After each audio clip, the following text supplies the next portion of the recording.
This talk is brought to you by the Bamberg Mathematical Consciousness Science Initiative. Hello, everybody. Thanks for having me. As you all might have realized, conscious perception is continuous.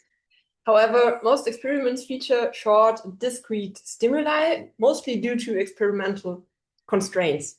My central question is, which neural processes enable not only the onset, which is investigated a lot in recent experiments, but also the maintenance of conscious perception over time, and understand how transient and sustained neural activity patterns give rise to the stable perceptual experience we experience in our everyday lives.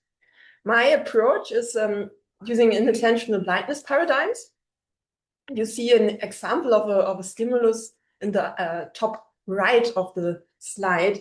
I have a hidden face in this black and white line stimulus. And if I remove all the distractor lines, you might realize that there is a face looking to the top right of the image. And if I don't tell you so, you will probably not recognize the face spontaneously. My methods are composed of surface EEG, fMRI, and hopefully very soon also intracranial EEG. And in the bottom right corner of the slide, you see an example of intracranial EEG implants. On the left bubble, you see the planning image, the planning simulation, and on the right-hand side, you see how it looks then in reality. I will give you a short rush through recent EEG results. And you might remember Insa's talk yesterday, and there you might know the top left display from. You see, basically, you see the visual awareness negativity as the difference between the light blue and the dark blue lines.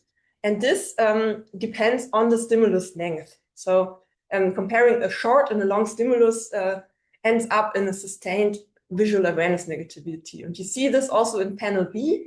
In the top row, you see the unaware condition. In the bottom row, you see the aware condition, the group. And you see that the difference gives rise to a sustained negativity in the back of the skull, in the area where we mostly find the visual awareness negativity. And in the bottom, you see very new results, preliminary results, where we check the paradigm for more than 2 or 4 stimulus durations. And you see that there's actually a really huge visual awareness negativity depending on the stimulus length. So 1 more minute.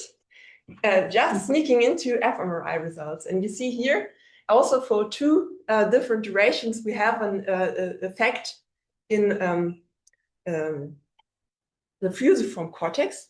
And also, if we include more durations, we find something in the fusiform and lateral occipital cortex, but also in the hippocampus. And this is what you see in the upper right corner. So my next step will be to also investigate effects of memory and hippocampus activity on the maintenance of sustained perception. So stay tuned. That's it.